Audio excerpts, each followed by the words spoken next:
നടി തൃഷയ്ക്കെതിരെയുള്ള മോശം പരാമർശത്തെ തുടർന്ന് പ്രതിപക്ഷ നേതാവ് ഉദയനിധി സ്റ്റാലിൻ അറസ്റ്റിലായത് തെന്നിന്ത്യൻ സിനിമാ ലോകത്തും തമിഴ്നാട് രാഷ്ട്രീയത്തിലും വലിയ ചർച്ചയായി മാറിയ സംഭവമാണ്. ഉദയനിധിക്കെതിരെയുള്ള പോലീസ് നടപടിയെ പിന്തുണച്ചും സിനിമയിലെ സ്ത്രീ സുരക്ഷ ഉയർത്തിപ്പിടിച്ചും രംഗത്തെത്തിയിരിക്കുകയാണ് നടൻ വിശാൽ. ഉദയനിധിയെ അറസ്റ്റ് ചെയ്തതിനെ വിശാൽ ന്യായീകരിച്ചു. സിനിമാ മേഖലയിലെ സ്ത്രീകളെക്കുറിച്ച് അനുചിതമായ പരാമർശങ്ങൾ നടത്തുന്ന യൂട്യൂബർമാർ ഉൾപ്പെടെ എല്ലാവർക്കുമെതിരെ സമാനമായ നടപടി സ്വീകരിക്കണമെന്ന് വിശാൽ ആവശ്യപ്പെട്ടു. രാഷ്ട്രീയ സാഹചര്യങ്ങളിൽ ഇത്തരം സംഭവങ്ങൾ ഉണ്ടാകാറുണ്ടെന്നും എന്നാൽ സിനിമയിലെ സ്ത്രീകളെ അപകീർത്തിപ്പെടുത്തുന്ന എല്ലാവർക്കും ഈ ശിക്ഷ ഒരേപോലെ ബാധകമാക്കണമെന്നാണ് തന്റെ ആഗ്രഹമെന്നും വാർത്താ ഏജൻസിയായ ANIയോടുള്ള പ്രതികരണത്തിൽ വിശാൽ വ്യക്തമാക്കി. മാത്രമല്ല, ഉദയനിധിയോട് കാണിച്ച അതേ നിയമപരമായ സമീപനം എല്ലാവരോടും ഉണ്ടാകണമെന്ന് അദ്ദേഹം ആവശ്യപ്പെട്ടു.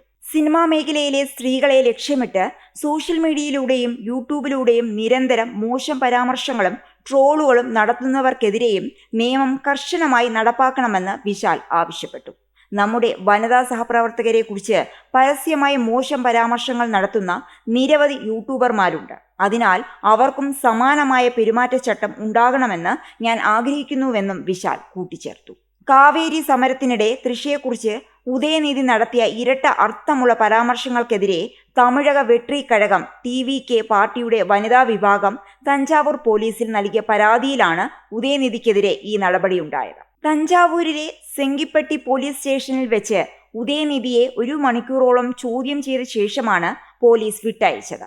കാവേരി സമരത്തിനിടയിൽ ഉദയനിധി സ്റ്റാലിൻ സംസാരിക്കുമ്പോൾ ജനക്കൂട്ടത്തിൽ ചിലർ തൃഷ എന്ന് വിളിച്ചപ്പോഴാണ് ഈ വിവാദത്തിന് കാരണമായ പരാമർശം ഉണ്ടായത്. ഇതിനോട് പ്രതികരിച്ച അദ്ദേഹം ദ്വയാർത്ഥ പരാമർശങ്ങൾ നടത്തുകയും തുടർന്ന് താൻ കാവേരി വെള്ളത്തെക്കുറിച്ചാണ് സംസാരിച്ചതെന്ന് പറയുകയുമാണ് ഉണ്ടായത്. എന്നാൽ ഇതിനെതിരെ തമിഴ്നാട് മുഖ്യമന്ത്രി വിജയുടെ രാഷ്ട്രീയ പാർട്ടിയായ TVKയുടെ വനിതാ വിഭാഗം ഉദയനിധിക്കെതിരെ പോലീസിൽ പരാതി നൽകുകയായിരുന്നു. തഞ്ചാവൂർ ഈസ്റ്റ് പോലീസ് സംഘം ചൊവ്വാഴ്ച രാവിലെയാണ് ചെന്നൈ നീലാങ്കരയിലെ വസതിയിലെത്തി അദ്ദേഹത്തെ കസ്റ്റഡിയിലെടുത്തത്. സെങ്കിപ്പെട്ടി പോലീസ് സ്റ്റേഷനിലെത്തിച്ച അദ്ദേഹത്തെ രാത്രി 8:30 വിട്ടയച്ചു.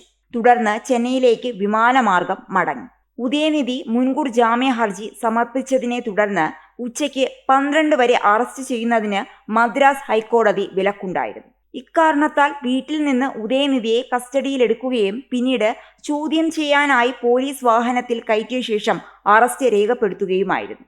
എന്നാൽ ഈ പരാമർശങ്ങൾ തെറ്റായി വ്യാഖ്യാനിക്കപ്പെട്ടതാണെന്നും വ്യക്തിപരമായല്ല സർക്കാരിന്റെ പ്രവർത്തനങ്ങളെ ഉദ്ദേശിച്ചാണ് അദ്ദേഹം സംസാരിച്ചതെന്നുമാണ് DMK വ്യക്തമാക്കുന്നത്.